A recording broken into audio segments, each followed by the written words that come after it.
কেটে গিয়েছে ঘূর্ণিঝড় ফেঞ্জলের প্রভাব, যদিও সোমবার সকাল থেকেই আকাশ মেঘলা, এমনকি মাঝে মধ্যে দু এক পশলা বৃষ্টিও হয়েছে।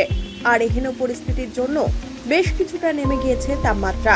ফলে সকালের দিকে দক্ষিণবঙ্গ জুড়ে রয়েছে ঠান্ডা আমেজ।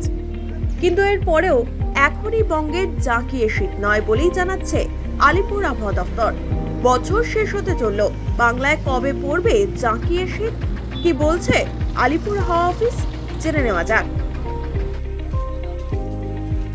সাইক্লোন ফেঞ্জলের প্রভাব কেটে গিয়েছে, তবে সোমবারও কয়েকটি জেলায় বৃষ্টি হবে বলে জানাচ্ছে হাওয়া অফিস।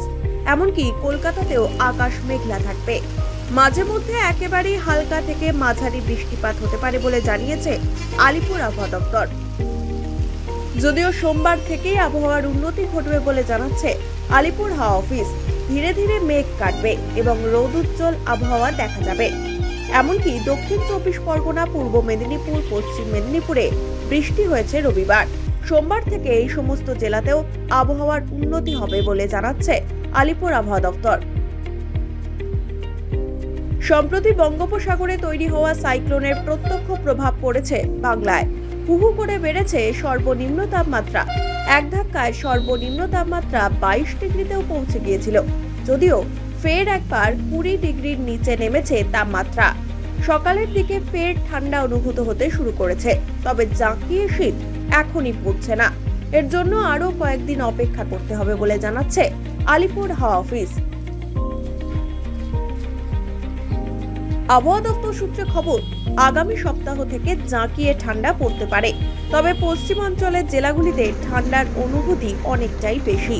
আগামী কয়েকদিনে বাঁকুড়া, পুরুলিয়া সহ একাধিক জেলায় সর্বনিম্ন তাপমাত্রা অনেকটাই নামবে বলেও জানানো হয়েছে। আলিপুর হাওয়া অফিসের পূর্বাভাস অনুযায়ী পশ্চিম মেদিনীপুর, পুরুলিয়া, বাঁকুড়া সহ দক্ষিণবঙ্গের একাধিক জেলায় কুয়াশার দাপট থাকবে বলে জানা গিয়েছে। সকালের দিকে ঘন কুয়াশার চাদরে ঢাকবে একাধিক এলাকা। উত্তরবঙ্গের একাধিক জেলায় শীতের দাপট অব্যাহত, তবে এখনো উত্তরের জেলাগুলিতে তেমন জাঁকিয়ে শীতের পরিস্থিতি তৈরি হয়নি। তবে দার্জিলিং সহ পার্বত্য অঞ্চলে ঠান্ডার আমেজ রয়েছে। একাধিক জেলায় রয়েছে কুয়াশার দাপটও। আপাতত উত্তরবঙ্গের কোনো জেলাতেই বৃষ্টির কোনো সম্ভাবনা নেই বলেই জানিয়েছে আলিপুর আবহাওয়া দফতর। Bureau report, one India Bangla.